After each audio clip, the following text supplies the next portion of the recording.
What's up, guys? Welcome back to another episode of the Live Loud Life podcast. My name is Dr. Antonio, your host of the Live Loud Life podcast. I'm happy that you're here. I'm happy that you're listening and you're jiving with our content and our message here.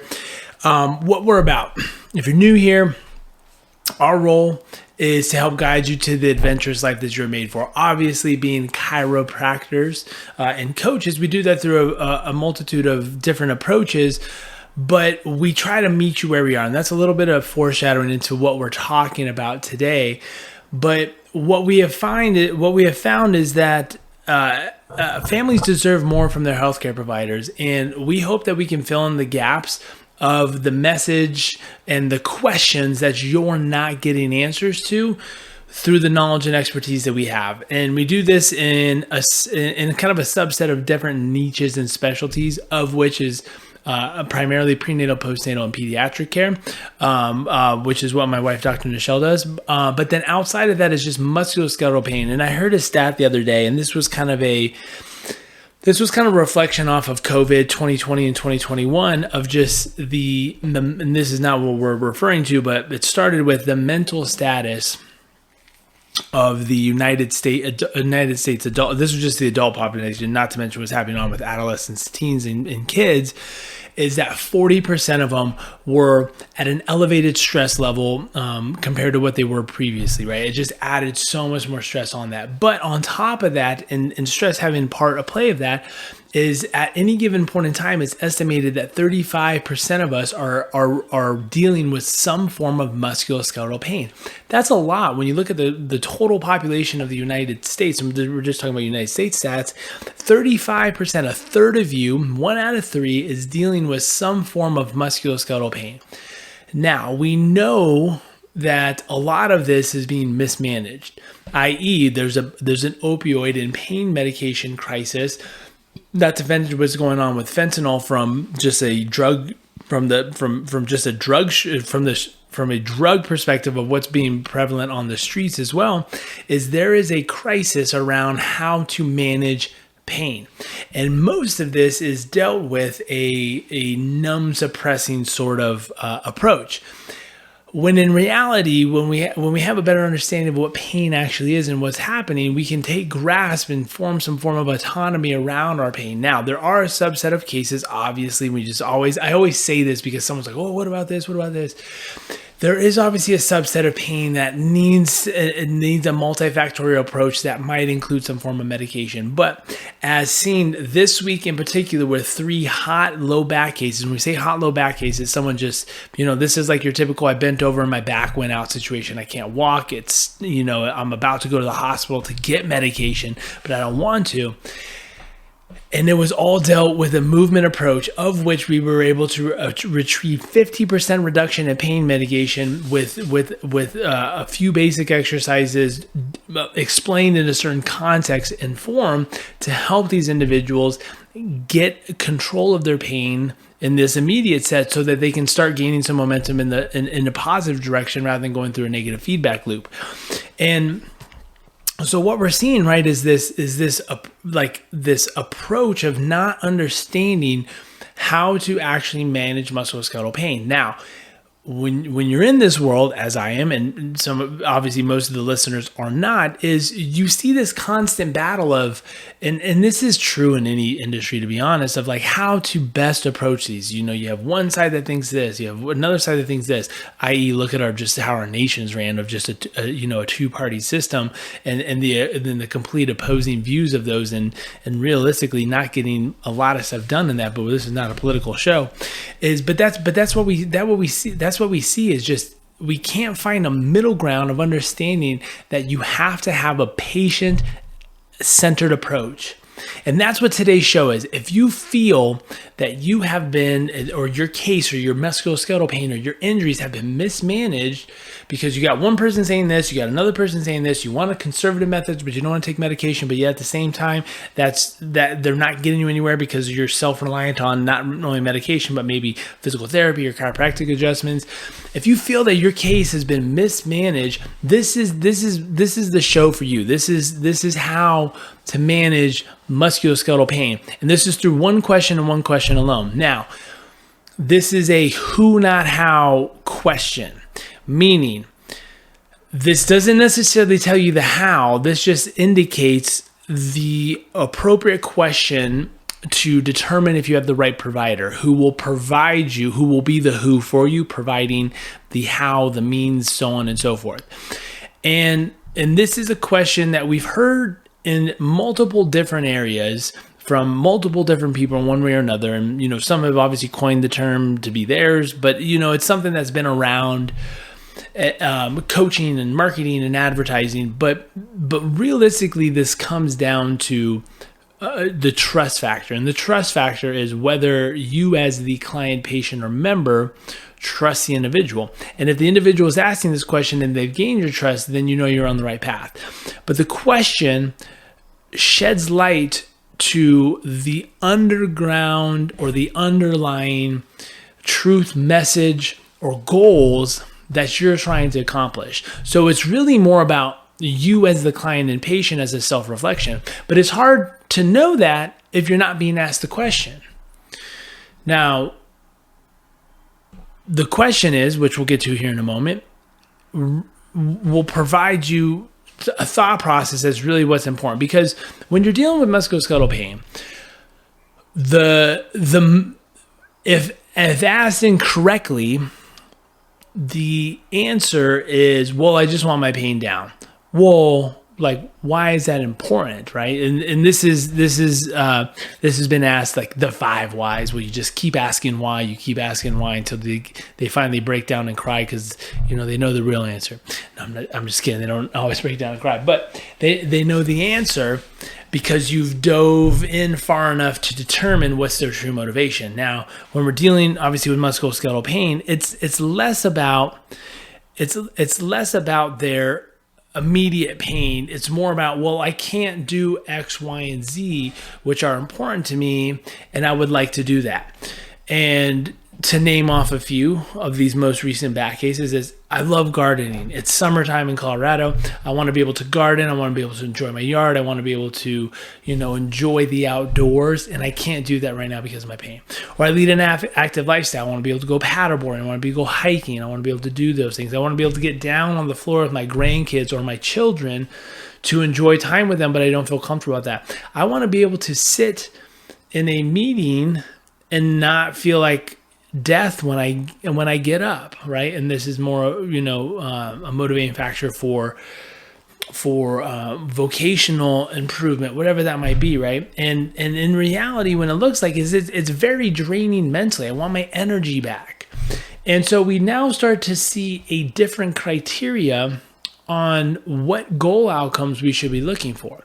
Many a times, providers such as myself are looking for quote unquote functional improvements, and this is dictated by the insurance model, meaning they want you to go through a checks and balance list to determine if there is functional improvement, to actually understand if your treatment is showing improvement, right?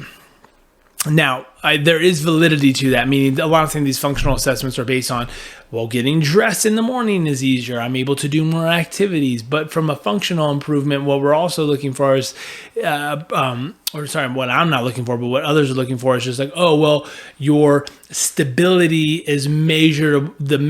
I'm able to measure your stability or quantify your range of motion through range of motion and goniometry, and that has improved. Thus, you must be improving. And I think there's a time and place where that could be important. But for me, I hate that. I don't think it's valuable. I don't think there's a lot of great carryover to the conversation to you as a client, member, or patient of really understanding what that even means. Now, I could say, yeah, you look like you have about 30 degrees range of motion, and I can ballpark that and describe it, but it has to be put into the total narrative of what we're actually trying to do, i.e. your goals of getting back to X, Y, and Z. So I always ask, well, what are the things that you want to be able to return back to? Because that gives me a clear defined movement pattern or criteria of which we're trying to achieve, and then we mold and blend our treatment approach to be able to do that. So i.e. if you want to be able to do gardening, well, oftentimes you have to pick up like a bag of mulch or some compost or something like that could weigh anywhere between 30, 50 or maybe more. Well, here's a kettlebell. I'm going to teach you how to pick up an odd object or a box or something like that weighs a certain amount, and that way you gain a specific parameter, idea, and feeling, and more context. Again, context around how to move, navigate, and manage the pain that you currently have, but then also in the future to reduce it. Now, coming back to the question, right? So the question that we ask on every single new patient that comes in the door that we've been treating, and or if there was a recurrent, or not recurrent issue, but like a new issue or a new problem that we're trying to solve is, hey, if we're sitting down here now, depending on obviously the length of what we're talking about, sometimes this length will change, whether it's 3, 6, a year, or 3 years. We're just going to pick 3 to 6 months to just start the narrative, right? So I'm just going to read it here to make sure I kind of get it right. Obviously, this spits off differently depending on the person. But if we're sitting down here having the same conversation 3 months from now, and you're looking back over the past few months, what has to happen for you to actually feel confident or happy about the progress that you've made in your recovery, right? So to make sure that this was a successful investment in your time, energy, and money. And then I just wait. This is an open-ended question to allow you describe what's important in your life. What are the things that you can reflect upon that you really want and that are really important? And oftentimes this is described in a way that is not forced upon, but someone will ask you like, well, do you want to be able to do this? Do you want to be able to do that? Well, yeah, that would be nice. That's not motivating enough for you. And it's not that motivation is the key to this, but if I'm able to tap into and understand realistically what things you want to be able to do, I can better approach that. Now, this is the question, again, that every single healthcare provider should be asking, whether you're coming in for cardiac support from your cardiologist, maybe your rheumatologist, so on and so forth, so that they can navigate not only the management of that, but then address it appropriately with maybe medication, but also with an appropriate referral, not just the standard cookie cutter, well, you need physical therapy. You need to get your heart stronger, you need to get your joints stronger, right? More times than not, musculoskeletal conditions should be primarily managed on, we'll say, a progressive subset of physical therapy and chiropractors and rehab professionals, but personal trainers and strength conditioning coaches, with the caveat of understanding about pain management, because I think there's obviously a subset of personal trainers and strength conditioning coaches who are just kind of the same run of a mill. Hey, we're going to put you in a group boot camp, doing this and make you stronger. Things need to be tailored, and that's the approach that we're trying to get to. Is when you're dealing with musculoskeletal pain, unfortunately, and I do apologize that this is the way it oftentimes goes, is unfortunately this changes the narrative and context about how things should be approached. And some get more musculoskeletal complaints than others, and that's just the nature of it. But I always try to emphasize that, like, it's called the gift of injury, right? Be blessed that you're able to actually move and navigate through a lot of situations, because many people are actually not able to do that. But be blessed in understanding that your body's trying to tell you that, hey, what we've been doing in the past is not working. And if you want to live a long, loud, active life, something has to change. And this is your body's way of telling you, right? Just like I wish I was able to have a certain thought process that I see others are able to accomplish. It's just not the way that my brain thinks. And I have to go through sometimes a longer route in order to achieve a certain goal or result, or just even a mindset and thought process that I'm trying to go through, or others, it just seems to click. It's just how it is. And unfortunately, that takes more time, energy, investment. Based on my knowledge, I don't have to invest as much time, energy, and money in coaching from a health perspective, as far as like nutrition and personal training, so on and so forth. But for me, I have to invest more time and energy on someone who can help me navigate my thoughts and mentor and coach from that perspective. Where, it's based on our strengths. And the question again helps you navigate, well, what are the important things? This same question is asked in a different context, professionally and personally. Well, what has to happen if I was to go with a coach? What has to happen in my life for me, reflecting back, that would say this was a successful investment of my time, energy, and money, both professionally and personally, over the next 3, 6 months, year, or 3 years? And I would answer with, well, I want to be able to be here. I want to be able to do X, Y, and Z. I want X amount of revenue. I want to diversify into, maybe other investments or something like that. So you just have to understand that the friction that you have in your life, whether it's mentally, whether it's musculoskeletally, whether it's, what's the word I'm looking for? Some basis, a form of health, cardiac. I apologize. The word is that's coming to mind. But basically, just your lifestyle, your health, right? We all have some friction at different points in life, and your investment is an investment. Your payment is not a cost; it's an investment. But the due diligence of making sure investment is properly allocated should be navigated through questions such as this. If someone's just going through this, checking on the boxes saying, yeah, we can help you, this is pretty standard, here's our protocol, so on and so forth, that's not what you're looking for, right? You're investing a lot in this, and your provider should be diving in and trying to understand what your goals and motivations are in relation to your musculoskeletal pain and why that's preventing you from being able to do that, so that they can bridge and connect the gaps to get you back to that quickly.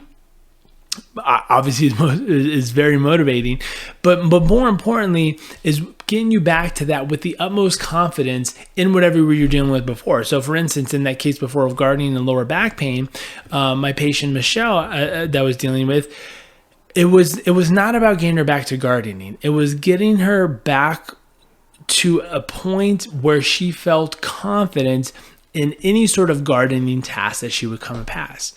Picking up a bag of mulch again, picking up a bag of compost, picking up a large rock that needed to be moved from A to B, and having the know-how of how to, pick up odd objects, but also how to leverage her body to be able to do it, but also have the strength capacity to be able to accomplish it, so that she didn't fear having a reoccurrence or something like that. So once again, the question that I want you to, consider, not obviously asking, but if someone's not asking you this, is like, hey, this might not be the person to team up for you. This might not be your who for your how.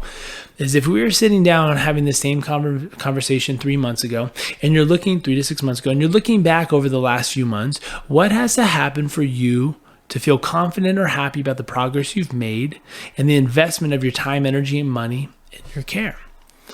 And then you share it, right? So if you're not getting this, these questions oftentimes, it's as described previously here. It's a thought-provoking question. It's intentionally framed in a way to have you reframe and reference what is actually your goals outside of just pain reduction and management when we're talking about musculoskeletal pain, and finding the right person and provider. And oftentimes, while as we know, manual therapy is very beneficial, oftentimes it's just having someone work through these questions with you to help you get the right answers and the right direction. In this same example, obviously Michelle, who saw me with some lower back pain for gardening, she was nearby and she was able to come see me, and the power of manual therapy and adjustments provided a catalyst to the system. But we have worked with other individuals from San Diego all the way out to New York that are going through the exact same thing, and we simply frame the same question and then did an evaluation virtually to help guide them. Hey, this is what I'm seeing. This is where you are. This is how your pain is being described based on that history and examination of what I've asked you to do. I have a strong feeling it's this. And if you want to get back to X, Y, and Z, gardening, snowboarding, hiking, riding your horse, whatever that is, here's the best approach that we can do that. We're going to build mobility around these joints because it's really important for you to have mobility here and here to reduce added load onto your lower back, as an example, right? It's really important for us to go through stability exercises, oftentimes seen as core exercises when we're talking about the lower back. But here's how I want you to approach it, right? So more times than not, this is a conversation of navigation, not necessarily essentially implementation. And then finding other, obviously, resources if manual therapy or adjustments or something like that might be needed. So we always say the foundation of recovery is that narrative and that conversation of understanding that, and then obviously proper diagnostics of knowing the context of the situation. And then the manual therapy is simply a catalyst. It does help you get there faster if someone knows what they're doing and they do it well, but it's not always needed. So I implore you to dig deep. You are vetting me as a provider.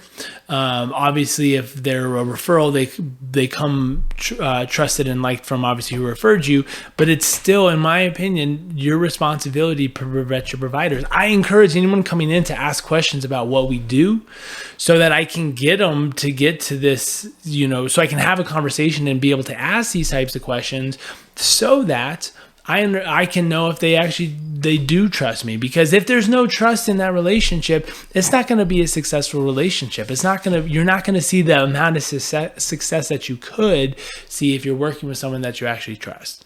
So if you don't trust your provider, I encourage you to find a new provider. There are plenty of providers out there now. Those trusted providers sometimes come at a premium, and that premium should not be seen again as a cost. This is an investment, and oftentimes it saves you actually time, effort, and money in the long run because you're able to get the results that you want based on that question a lot sooner than if you were to go with your kind of standard run-of-the-mill situation. So if you are digging this, please share it with someone else who's been frustrated of going through the system. We appreciate if you're digging this, to give us a comment, to like, to subscribe, to share this, so that we can get this message out that there are providers out there that want the best for you and that are not just trying to push you through the system and push you through the wheel. And if you have any questions specifically about certain topics, we'd love to be able to address those. So please shoot us a comment. You can shoot us an email at hello@liveloudlife.com. Our social media is at live.loud.life on Instagram. And then we have you can check this out on YouTube. We have a number of different pieces of content, and videos on YouTube helping you deal with musculoskeletal pain from a number of different issues: prenatal, postnatal, pediatric care, so on and so forth. So thanks again for tuning in, guys. Live loud. I hope you have a wonderful week, and we'll see you next time.